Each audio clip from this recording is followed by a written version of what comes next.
Holy shit. I want you to prepare now. And I want you to understand the why behind what I'm talking about. This is not hype, hopium. This is an understanding of true macro microeconomics. And I want to break it down in simplistic form. And if you can make it through this whole video, on the back end, I'm going to share with you what I'm doing defensively and offensively. I'm going to open up the floodgates, show you exactly what I'm doing with true authenticity. And that's the key. This is the era of authenticity. But if you don't understand that your financial system is completely being rewired as you know it, then you have to wake up.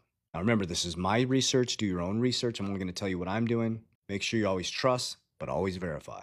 So I want to help you understand what the monetary system is and what it is not. How do you navigate through this? This is nothing new under the sun. So if you go back to 1907, before 1907, our money was attached to reality. Land, gold, silver, our labor was traded for real assets. But after 1907, there was a great collapse. And around 1907, there was tons of different currencies in the United States. We're going into stable coins. Everybody's going to have their own currency. And then from 1907 to 1913, there was a group of bankers that got together, created what's called the Federal Reserve. You can go do your own research. I'm just going to share with you what they created, the Federal Reserve, which is not federal, nor it is reserve.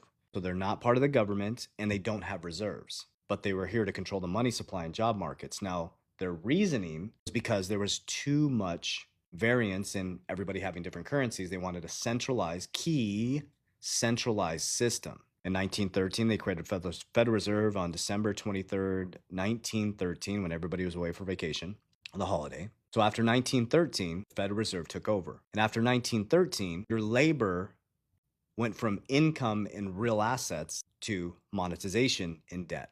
1913 to 1920, when we kicked off the 1920s, margin was created, and we went into the roaring 20s. Margin was where you could put in $1 and you can get 10 back, and people were putting that back in the markets, and everybody was making so much money. Remember, there was a centralized system, and around that time, I don't know the exact number, but there was only about 11,000 banks underneath the Federal Reserve. Many banks were not underneath the Federal Reserve. Well, the banks came collapsing down in 1929, going into 1930, went into the Great Depression after 1930. Now, in 1930, the Federal Reserve brought a bunch of banks underneath the Federal Reserve. Remember, they're a centralized system, key to where we're at now, that centralized the money supply. The difference between them and us is they have a printing machine, we don't. So our grandparents went through the Great Depression, destroyed them mentally, physically, and spiritually. That's where it all started. So went into World War II, and after World War II, Bretton Woods was created, the IMF, the Bank of International Settlements, and America became the world's reserve currency. So not only did they centralize the system within America, but we became the centralized federal system for the world.